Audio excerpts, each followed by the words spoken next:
The Green Spider by Sax Rohmer.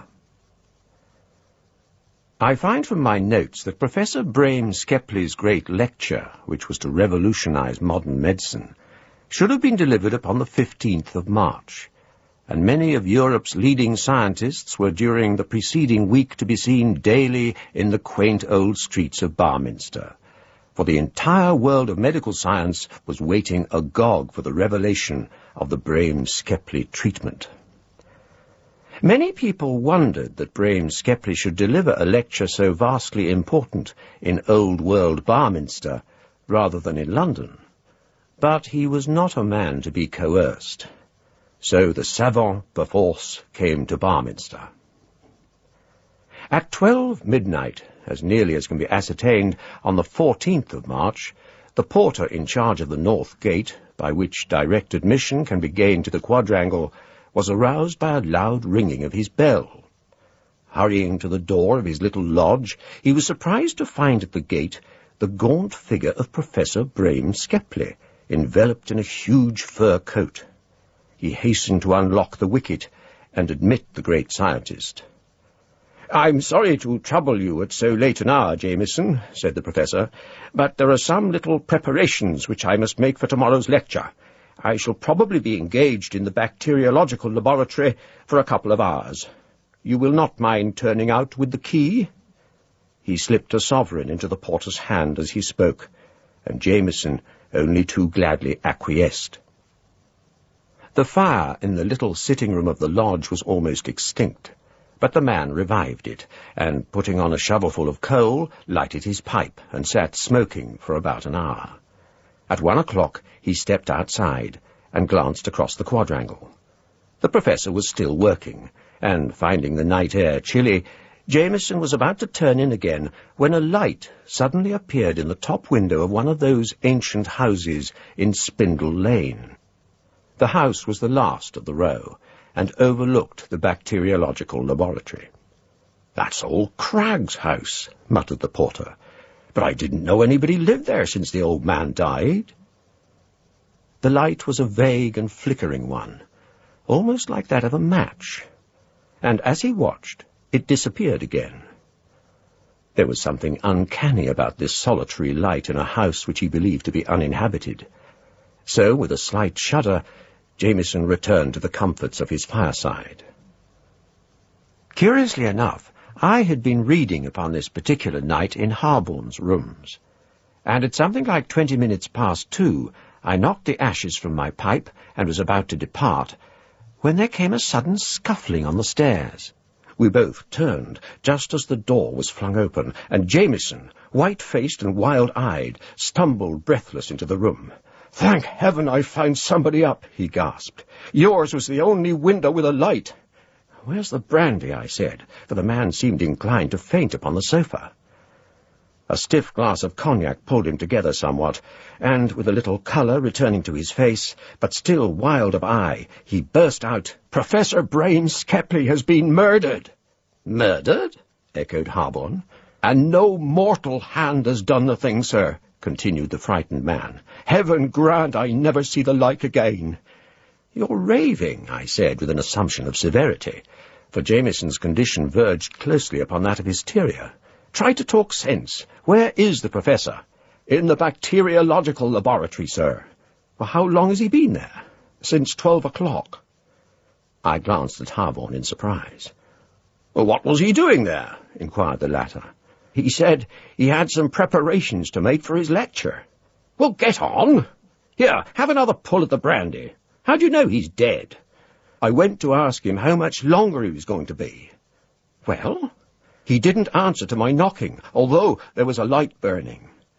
The door was locked from the inside, so I got onto the dust box and just managed to reach a window ledge. I pulled myself up far enough to look inside, and then I dropped down again." "But what did you see, man? What did you see?" "I saw Professor Brame-Skepley lying dead on the floor, among broken jars by an overturned table. There were only 2 lamps on, those over the table, and his head came just in the circle of light. His body was in shadow." "What else?" "Blood. His hair all matted. "Come on, Harborne," I cried, seizing my hat. "You too, Jameson." "For the love of heaven, gentlemen," gasped the man, grasping us each by an arm. "I couldn't. You haven't heard all." "Then get on with it," said Harborne. "Every second is of importance." "I ran for the window ladder, gentlemen, and when I came back with it, the electric lamps were out." "Out?" "I ran up the ladder and looked in at the window, and saw— How can I tell you what I saw?" "Don't maunder," shouted Harborne. "What was it?" "It was a thing, sir, like a kind of green spider, only with a body twice the size of that football." Harborne and I looked at one another significantly. "You're a trifle overwrought, Jameson," I said, laying my hand upon his shoulder. "Stay here until we come back." The man stared at me.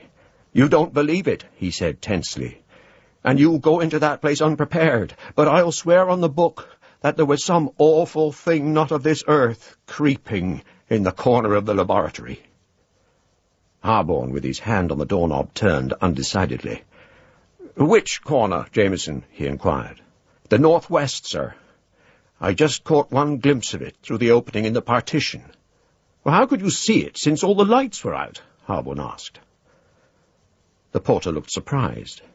"That never occurred to me before, sir," he said, "but I think it must have shone. Something like the bottles of phosphorus, sir." "Come on," said my friend, and without further ado we ran downstairs into the square.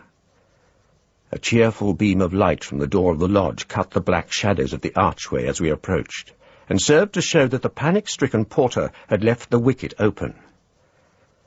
As we hurried through and sprinted across the quadrangle, we were met by a cold, damp wind from the direction of the river.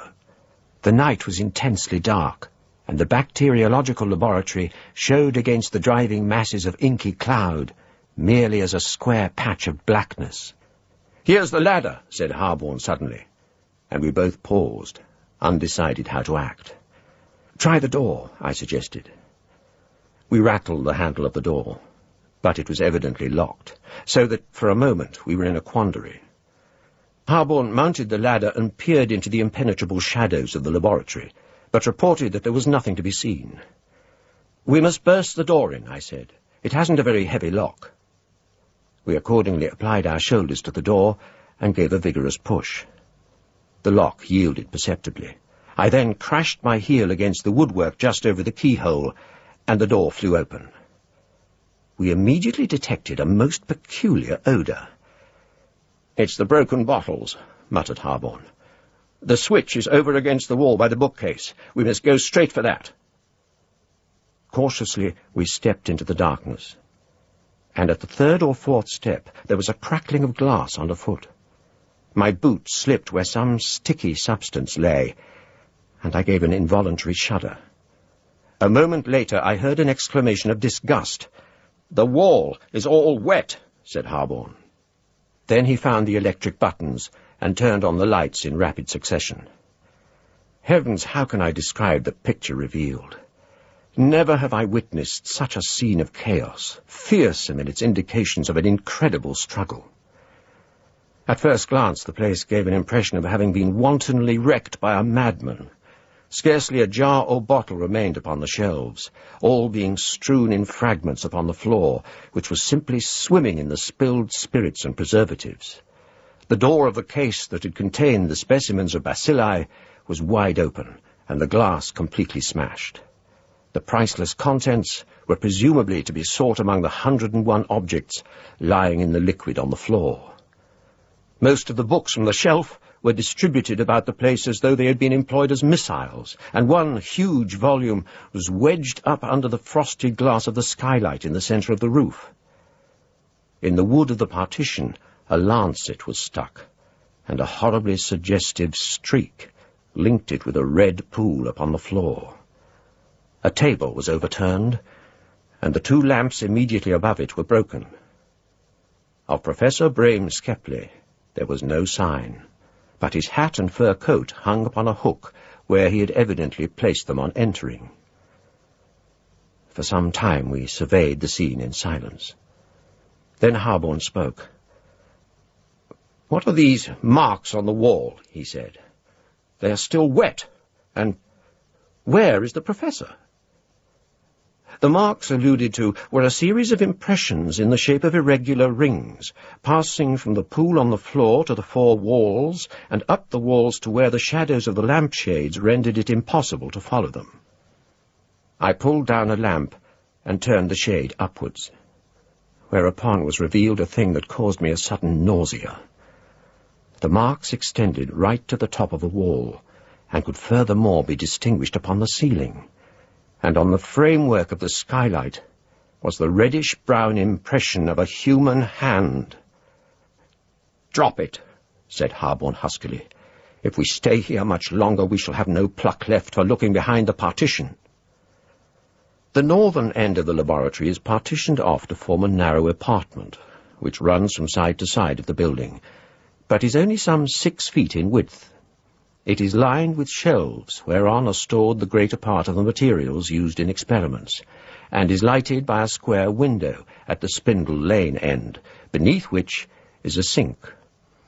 The partition does not run flush up to the western wall, but only to within 3 feet of it, leaving an opening connecting the storeroom with the laboratory proper. There are 2 electric lamps in the place, one over the sink and the other in the centre, but they cannot be turned on from the laboratory, the switch being behind the partition. Consequently, the storeroom was in darkness, and ignorant of what awful thing might be lurking there, we yet, in justice to the missing man, had no alternative but to enter. Harborne, whose pallor can have been no greater than my own, strode quickly up to the laboratory and passed through the opening in the partition, I following closely behind. I heard the click of the electric switch, but only one lamp became lighted. That over the sink was broken. We were both, I think, anticipating some gruesome sight, but singular to relate, the only abnormal circumstance that at first came under our notice was that of the broken lamp. A sudden draught of air, damp and cold, that set the other shade swinging, drew our attention to the fact that the window had been pulled right away from its fastenings, and lay flat down against the wall. Then Harborne detected the gruesome tracks right along the centre of the floor, and under the window we made a further discovery. The wall all round the casement was smeared with blood, and the marks of a clutching hand showed in all directions. "Good heavens," I muttered, "this is horrible. It looks as though he had been dragged." There was a queer catch in Harborne's voice as he answered, "We must get out a party to scour the marshes." "Hark," I said, "Jameson has been knocking some of them up. Here they come across the quad." A moment later, an excited group was surveying the strange scene in the laboratory. "Clear out and get lanterns, you fellows," shouted Harborne. "His body has been dragged through the window." "What's this about a green spider?" called several men. "Don't ask me," said my friend. "I'm inclined to agree with Jameson that this is not the doing of a man. We must spread out and examine Spindle Lane and the surrounding country until we find the professor's body." During the remainder of that never-to-be-forgotten night, a party which grew in number as the hours wore on to dawn scoured the entire countryside for miles around. Towards 5 o'clock, the rain suddenly broke over the marshes and drenched us all to the skin, so that it was a sorry gathering that returned at daybreak to Barminster. The local police had taken charge of the laboratory, and urgent messages had been sent off to Scotland Yard. But when the London experts arrived on the scene, we had nothing more to tell them than has already been recounted. Harborne, Dr. Davidson, and myself had devoted the whole of our attention to Spindle Lane and the immediate vicinity of the mysterious crime, but our exertions were not rewarded by the smallest discovery. Such, then, were the extraordinary but inadequate data which were placed in the hands of the London investigators, and upon which they very naturally based a wholly erroneous theory. This was the condition of affairs upon the night of the 16th, when Harborne suddenly marched into my rooms and unceremoniously deposited a dripping leather case bearing the initials JBS in my fender. "Any news?" I cried, springing up. "Not likely to be," he answered. You might almost think these detectives have assumed all along that they are dealing with a case of the supernatural, and have, in consequence, overlooked certain clues, which, had the circumstances been less bizarre, they would have instantly followed up. You have some theory, then? What is in this bag?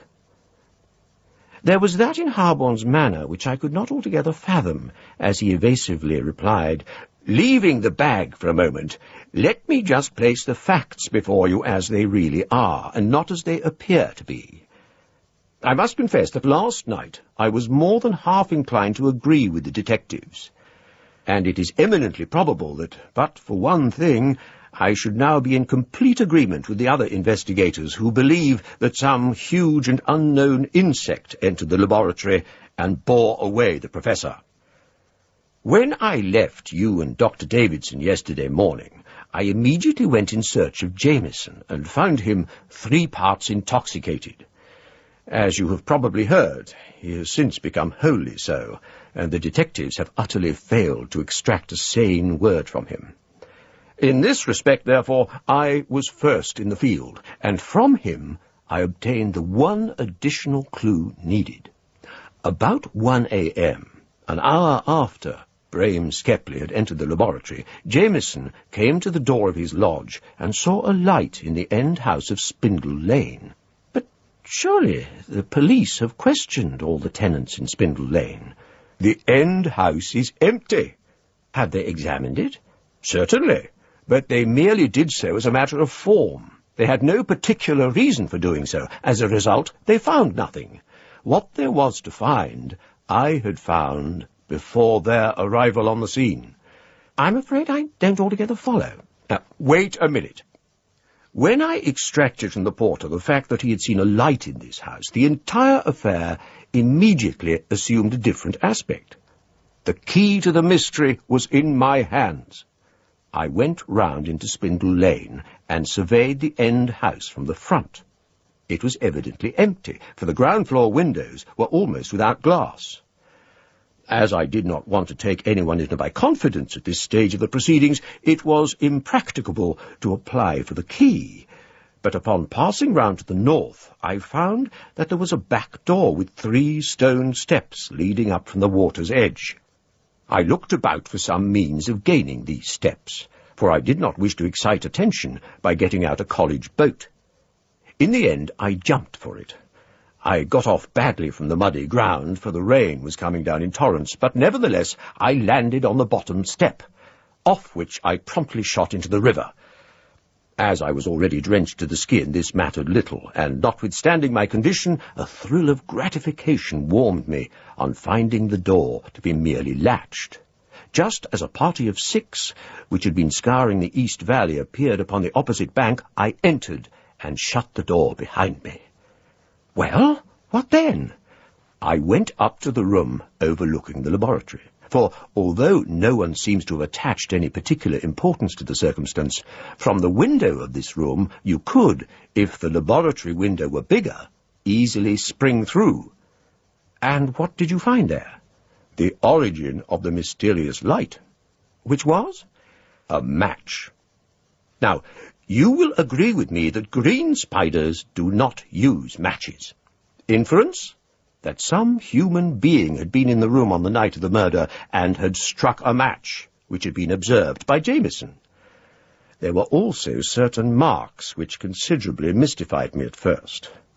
On the thick grime of the window ledge inside, it was evident that a board had rested. That is to say, a board had been for some reason placed across the room. The mortar had fallen off the wall in one corner, and here I found on the floor an impression as though a box had stood on end there, evidently to support the other extremity of the board. My next discovery was even more interesting. I found traces of finger marks, which, by the way, I removed before leaving, on the sill and around the inside of the window frame. Someone had come in by the window. But I remembered that, until I opened it to investigate, the window had been closed.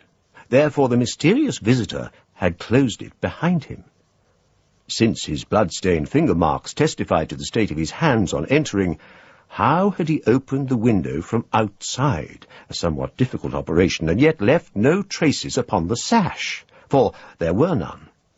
I assumed, by way of argument, that he had opened the window from the inside.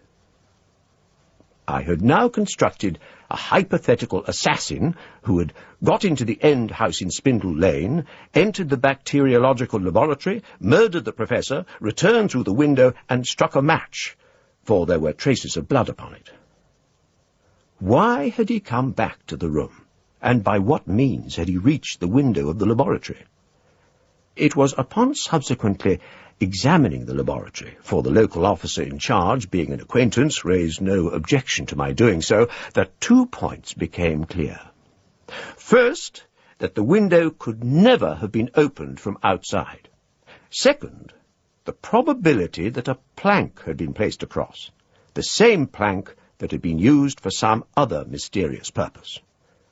Working then upon this theory, it immediately became evident that a plank could only have been placed in position from one of the windows. Here I had an enlightening inspiration. My assassin must have entered the house from the riverside, as I had done. How had he conveyed the plank into the place? A boat. You will mark that this was all pure supposition. Nevertheless, I determined for the moment to assume that a plank had been used. It was with this idea before me that I made my examination of the laboratory, and the various facts, viewed in this new light, began to assume their proper places. The horrible marks, suggestive of an incredible assailant which so horrified us when we first observed them, were less inexplicable when regarded as intentional and not accidental. To consider the hand mark upon the ceiling, for example, as incidental to a struggle for life, pointed to an opponent possessing attributes usually associated with insects. But it was the easiest thing in the world for a tall man, standing upon a table, to imprint such a mark. This startling revelation, taken in conjunction with the locked door and the impossibility of anyone entering the place from the quadrangle, brought me face to face with a plausible solution of the mystery. The elaborate nature of the affair pointed to premeditation, and the fact that the missing man had locked the door was most significant. Who could have known that he would be there upon this particular night, and why had he failed to unlock the door? For you will remember that the key was in the lock. Then again, how did it come about that his cries for assistance did not arouse the people living in Spindle Lane?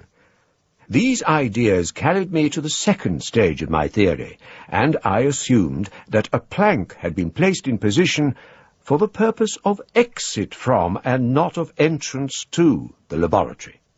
My final conclusion was as follows. Professor Brame Skepley entered the end house in Spindle Lane from a boat, which he obtained at Long's Boat House, bearing a plank and some kind of box or case. The plank he placed from window to window, the case upon the floor of the house in the lane. He then returned to his boat and landed beside the house. Entering the quadrangle, as we know, he went into the laboratory and locked the door. His next proceeding was to smash everything breakable, wrench the window from its fastenings, and imprint the weird tracks and marks which proved so misleading.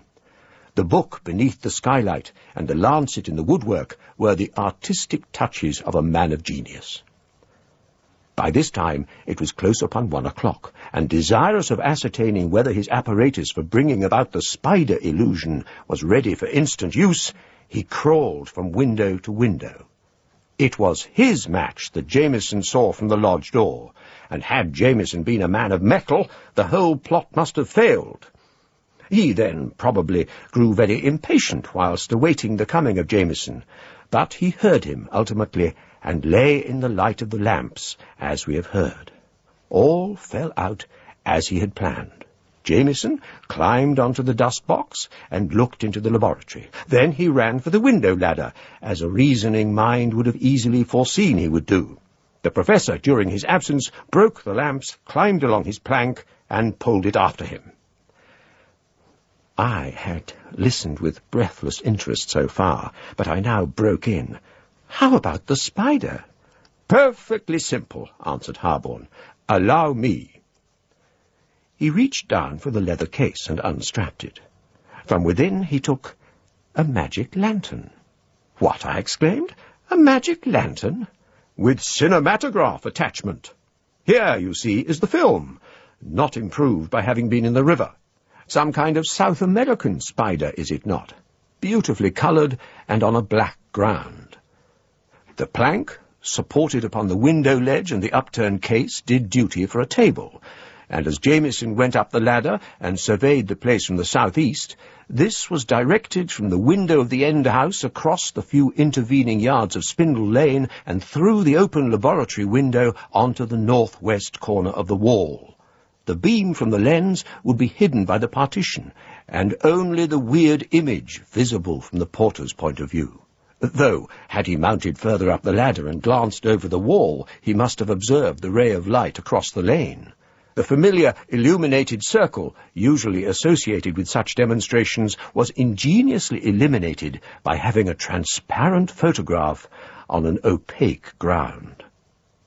The professor then retreated to the back door and hauled up his boat by the painter, which he would of course have attached there. He pulled upstream to return his boat and to sink his apparatus. He was probably already disguised. His fur coat would have concealed this from Jameson. I stared at Harborne in very considerable amazement. "You are apparently surprised," he said with a smile, "but there is really nothing very remarkable in it all. I have not bored you with all the little details that led to the conclusion, nor related how I suffered a second ducking in leaving the end house. But my solution was no more than a plausible hypothesis, until a happy inspiration, born of nothing more palpable than my own imaginings, led me to search for and find the cinematograph. You are about to ask where I found it. I answer, in the deep hole above Long's boathouse, where Jimmy Baker made his big catch last summer. Brame Skepley, being a man of very high reasoning powers, would, I argued, deposit it up and not downstream, knowing that the river would be dragged. He would furthermore put it in the hole, so that the current should not carry it below College. There are, however, still one or two points that need clearing up. As to the blood, that offered no insurmountable difficulty to a physiologist. And, by Jove, he suddenly plunged his hand into the case. This rubber ring from a soda-water bottle, ingeniously mounted upon a cane handle, accounts for the mysterious tracks. The point to which I particularly allude is the object of the professor's disappearance. I think, I said, that I can offer a suggestion. He found, too late to withdraw, that his famous theory had a flaw in it, and could devise no less elaborate means of hiding the fact, and at the same time of so destroying his apparatus, as to leave no trace whereby his great reputation could be marred. "That is my own idea," agreed Harborne, "for which reason I have carefully covered such very few tracks as he left, and have decided that this handsome case, with its telltale inscription JBS, must be destroyed. My conclusions are not for the world, which is at perfect liberty to believe that Professor Brame Skepley was carried off by an unclassified aptera." And so, somewhere or other, Professor Brame Skepley is pursuing his distinguished career under a new name, while Harborne allows the world to persist in its opinion. John Rowe was reading The Green Spider by Sax Rohmer. The director was Joanne Reardon.